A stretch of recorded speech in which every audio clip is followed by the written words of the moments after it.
दुर्योधन भीष्म से कर्ण को युद्ध में लाने की बात कहता है। तब भीष्म उसे आश्वासन देते हैं कि या तो श्री कृष्ण को युद्ध में शस्त्र उठाने के लिए विवश कर देंगे या किसी एक पांडव का वध कर देंगे। युद्ध में भीष्म को रोकने के लिए श्री कृष्ण को अपनी प्रतिज्ञा तोड़नी पड़ती है और वे शस्त्र उठा लेते हैं। इस दिन भीष्म पांडवों की सेना का अधिकांश भाग समाप्त कर देते हैं।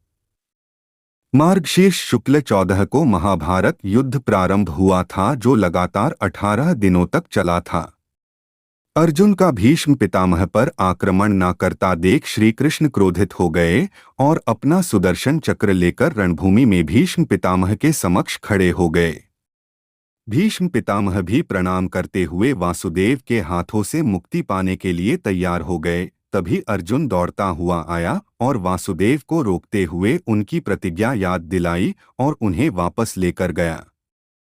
श्री कृष्ण अर्जुन को भीष्म को हराने में असमर्थ देखकर क्रोधित हो गए और युद्ध में शस्त्र न उठाने की प्रतिज्ञा लेने वाले श्री कृष्ण रथ का पहिया लेकर भीष्म पितामह की ओर दौड़े। भीष्म हाथ जोड़कर वासुदेव के समक्ष घुटनों के बल बैठ गए और स्वयं भगवान के हाथों से मरने के लिए तैयार हो गए, लेकिन अर्जुन ने दौड़कर वासुदेव को अपनी प्रतिज्ञा याद दिलाकर रोक लिया।